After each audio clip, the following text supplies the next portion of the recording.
Čau lidi, já jsem David a já vás vítám u dalšího videa. Dneska to bude video vlastně, že jsme se my s kamarádem, s Jirkou Zoufalým, tady ušlapali takový malý mini terén. Nechceme se spolu vychoupat, ale jako je to dobrý, tak si ho budeme tady ukázat. No, můžeme začít, takže tady je smyklo nějaký auto, takže takhle vede cesta. Vidíte tady, jak je to vyšlapaný. Tady máme takový skokánek malinký. A jde se tudy, jde se takhle rovně. A teďka, jo, tady má mini skokánek.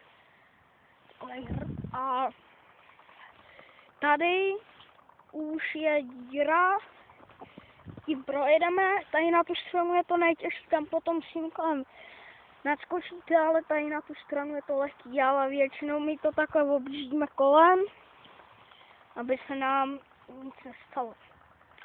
Takže tady tudy se někdy může, kdybyste nechtěli jít tam tou cestou, takže my musíme jezdit takhle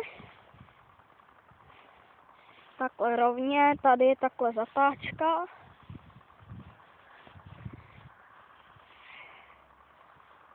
A tudy takhle jdete a tady je takový skokanek, že s tím nadskočíte.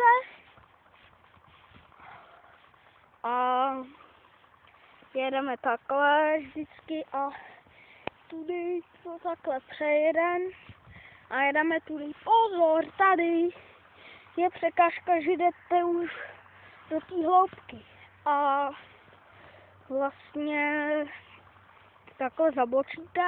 Tady je to špatně vidět, to je nová silnice, nebo terén spíš mezi terén a zatáčka a jedete tam a zase zpátky.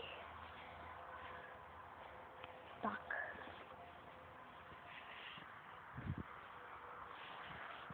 A tohle je pro dnešek všechno a doufáme, že se vám video líbilo, když tak dejte like.